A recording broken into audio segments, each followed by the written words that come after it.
Vote কেড়ে নেওয়া মানে আমাদের কাছে মালিকানা কেড়ে নেওয়া হচ্ছে। আমি আবু সাইদ খান আপনার কাছে আসি। এই যে ন্যূনতম ঐক্যমত্য, ন্যূনতম সংস্কারের ব্যাপারটা এতদিনে আপনারা স্পষ্ট করেছেন, বিভিন্ন গণমাধ্যমে আপনারা কথা বলে স্পষ্ট করেছেন। ন্যূনতম ঐক্যমত্যে পৌঁছানো যাওয়াটা কিভাবে সম্ভব যখন রাজনৈতিক দল বসবে কমিশনগুলোর এই রিপোর্ট নিয়ে? হ্যাঁ, সেটা তো আসাটা উচিতই, এতে দ্বিমতের কোনো সুযোগ নেই। কিন্তু প্রশ্নটা হচ্ছে পদ্ধতিগুলো আমার কাছে খুব পছন্দনীয় নয়।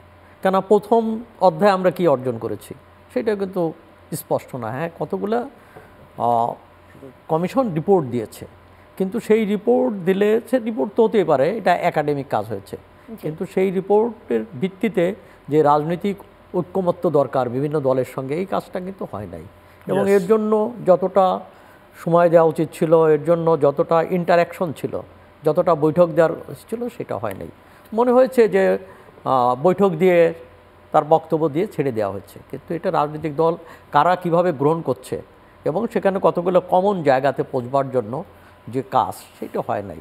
তো প্রথম অধ্যায়ের তো অ্যাচিভমেন্ট সেইভাবে চোখে পড়ার মতো না। তো তারপরে এর মধ্যে দ্বিতীয় অধ্যায়, তা আমার কাছে সেটা মনে হয় যেটা খুবই জরুরি, যে কোন কোন সংস্কারগুলো তারা করবেন তাদেরকে ঘোষণা দিতে হবে, এবং সেটা যে এই সংস্কারগুলো তারা করবেন, বাকিগুলো তো নিশ্চয়ই রাজনৈতিক দলগুলোর উপর ছেড়ে দিতে হবে।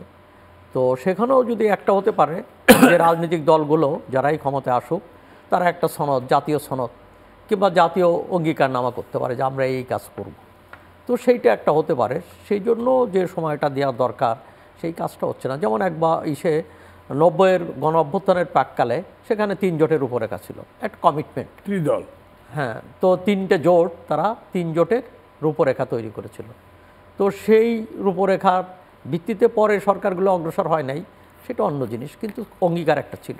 তা আমার কাছে মনে হয় এই ধরনের একটা অঙ্গীকারে আসা এক, আর একটা হচ্ছে ন্যূনতম নির্বাচন এবং অন্যান্য বিষয়গুলোতে সংস্কার করা যেতে পারে এবং সেটা উচিত।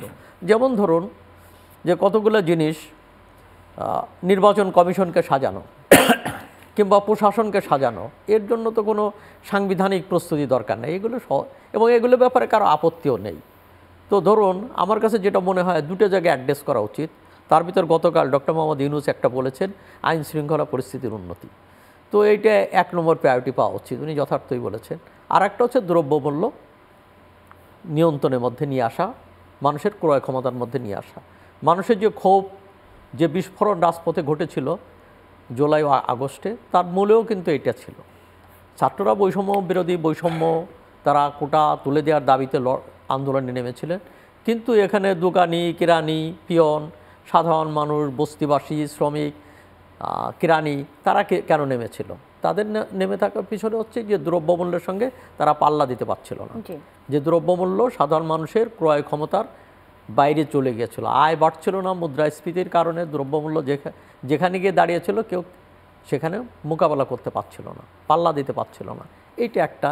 আর একটা হচ্ছে যে তারা রাষ্ট্রীয় প্রতিষ্ঠানগুলো থেকে সেবা পাচ্ছিল না, এখানে আইন শৃঙ্খলা বাহিনীর দ্বারা বিভিন্নভাবে লাঞ্ছিত হচ্ছিল, পদে পদে লাঞ্ছিত হচ্ছিল, কখনো পুলিশের হাতে লাঞ্ছিত হচ্ছিল, কখনো ভূমি অফিসে গিয়ে, কখনো হাসপাতালে গিয়ে, মানে যে রাষ্ট্রর কাছ থেকে সেবা পাচ্ছিল না।